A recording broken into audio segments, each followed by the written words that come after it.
Cool. So I'm Rob, one of the co-founders at Zo Computer, and today I'm going to talk to you about Zo Computer, but I think I'm going to do it by way of kind of getting back to like Data Driven NYC heritage and talking about what I'll refer to as personal data science. Not because we do personal data science as a company, but because I think it's a really good way to kind of illustrate some form of what we think is really important and we want to facilitate more of in the future. And it's related to kind of how we think about the future of personal computing itself. If we want to start talking about Zo Computer itself, kind of way up for the technical folks in the audience, I think maybe one way to describe it is that it's a sort of personal cloud computer that is intelligent, meaning that generally we give you your own computer. It's sort of industrial grade cloud, but the kind of interesting and important part is that it's not operated by you necessarily. You can, but it's mostly operated by your AI. And so thus it sort of does a lot of stuff for you.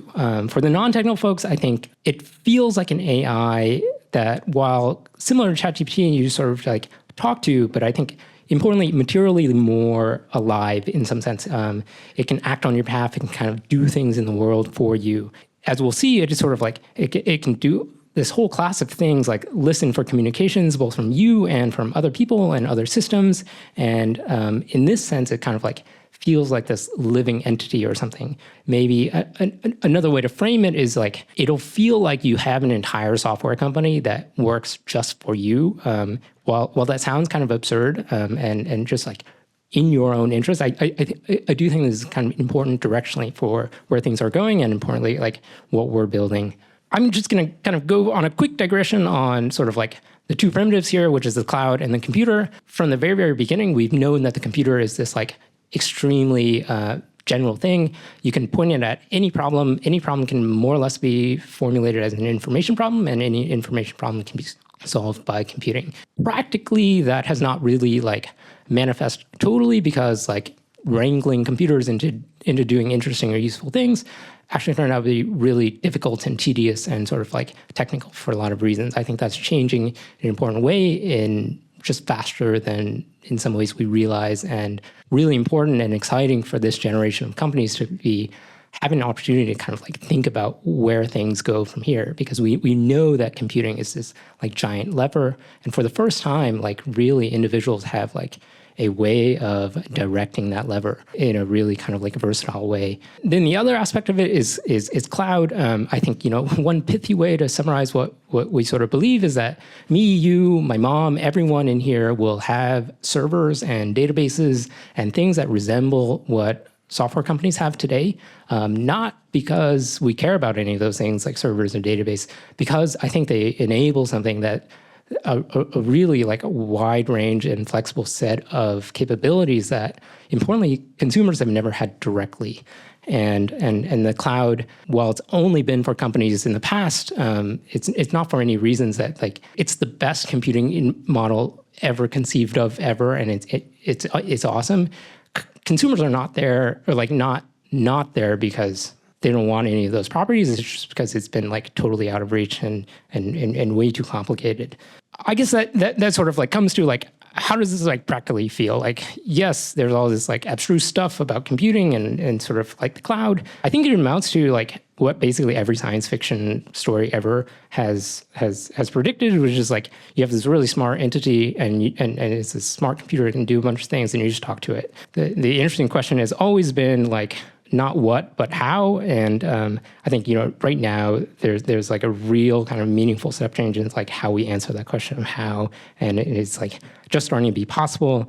And it's really exciting. When we frame it like this of like what happens when you have an entire software company that works just for you, I think we have to like think about what that means for like what the world of computing and your relationship with like your devices and sort of phone, laptop, what does that actually look like, feel like? I don't think that like if you had this like hypothetical software company, you would ask them to like build mini versions of the like apps that you already have. Today's landscape is sort of shaped by, these big companies that sort of like have a lot of resources to kind of do broadly useful things and scale it out to like everyone. And it makes a lot of sense as a business model.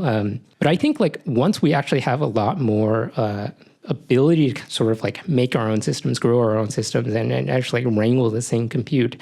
The entire landscape, I think like really just naturally starts to revolve around you a lot more. And it's not like you're trying to like index the world of apps and then figure out how that sort of like can integrate in your life and make your life better. It's really like you start from you. I'm interested in tennis and running, and sort of like, a lot of, insofar as like I log data about those things, like it should sort of be this like active, proactive thing that helps me kind of like reach my goals around those things. Some of those new patterns maybe we've sort of like seen a glimpse of with this Moltbook type thing. If you've heard about this OpenClaw and sort of ClaudeBot type thing, I think there will be a lot more autonomy on our behalf, and a lot of that will just sort of like create this like next version of the internet, which in some ways is unrecognizable now, but I think will kind of like escalate in both good and bad ways. Another example of one of these patterns, which I think is just totally foreign right now, but should in this hypothetical world, like if I had a full software team, data team sort of working for me is maybe what you'd call personal data science. And the idea here would be that, like, yes, we know through the course of using digital services and things like that, that there's an incredible amount of data collected about me, on me, for me. I kind of want to go into, like, I've had my Zoe for 9 months now, and I feel like I'm living in the future in some sense, where my Zoe has every conceivable like piece of scrap of information about me ever, and it automatically sort of syncs and organizes and sort of like makes useful all of this data that like I've always known that I had, and things like GDPR like sort of like notionally says I own, but is practically like terabytes and gigabytes of this like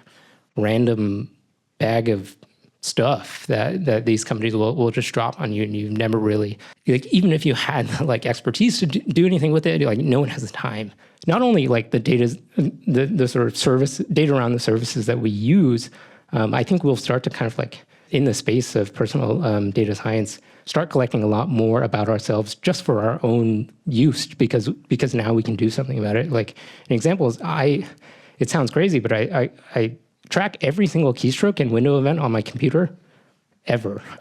And this is a massive amount of data. It's very private data, but because I do it just for me and store it just in a place where I use it, it actually starts to make sense, and it can help me live my life. It can help me understand, for the same reasons we have data science teams inside companies, you can just ground our intuitions in data, help us make better decisions, help us sort of like notice things that are anomalous, things like that.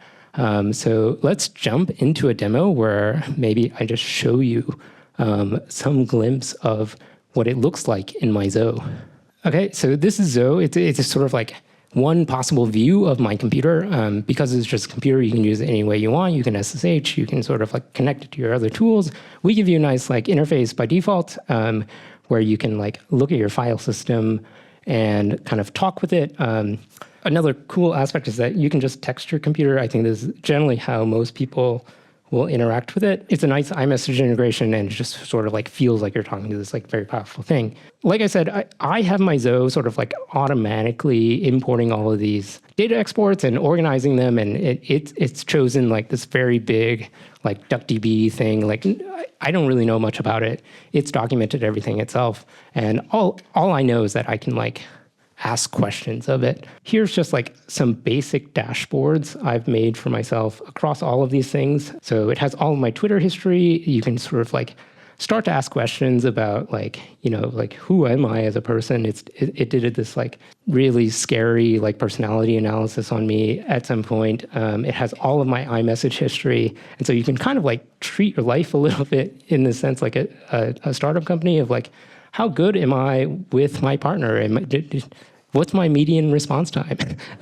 Like, it's stuff that like sounded absurd, but once you kind of have these primitives, I think it really changes how you can live and do things. Like here it has all my sort of like movie watching history over decades, and then like I can ask it a question like, what movies do you think I might like? You can notice it does all this like computery stuff like DuckDB, but then sort of like, yes, we can like make use of some stuff that would have just sat inert and ambient in my life otherwise.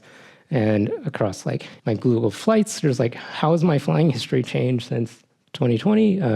You can kind of get a sense for what that looks like.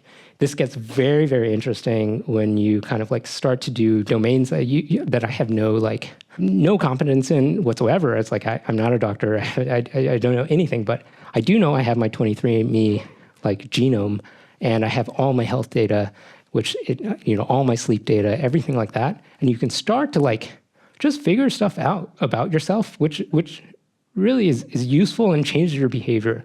And I think like that's what I've had this data for over 10 years.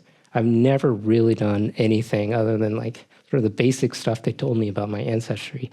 And here I have it actually like integrated with all these databases about the latest research about, what's coming out about these genes and like how does that affect like, how you metabolize drugs. I just had surgery recently and was able to tell the surgeon that I respond differently to morphine than regular people because my genetics sort of like has this trait where I metabolize it differently. I think this is just like one example of like how this like very, very general like thing, which is computing, which I'm a huge computer nerd, I think is like finally able to kind of like work for us in very, very long tail ways that would never be represented in sort of like products that other people would make because they have to kind of like make these generic things that kind of work for everyone but don't really work for anyone. This is only one slice of what I do on my Zo.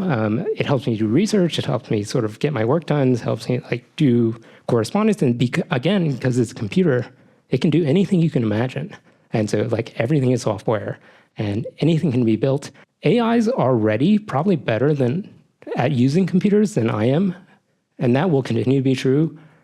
And so we know that we have this like incredibly flexible thing. We know that we have this other thing that like can use that thing incredibly well. And then we know we have a voice interface over it. And so I think, we start here with just giving you a computer that's really intelligent. The bigger picture of Zo, I think, is actually encompassing more kind of like the like whole software company. We call it like personal infrastructure versus just like a personal computer. Definitely getting started. I think there's a lot of excitement. We've been working on this 9 months. A lot of users that really love it. Zo.computer, and if you use the code Data Driven, you'll get a code to kind of get $10 and 30% off.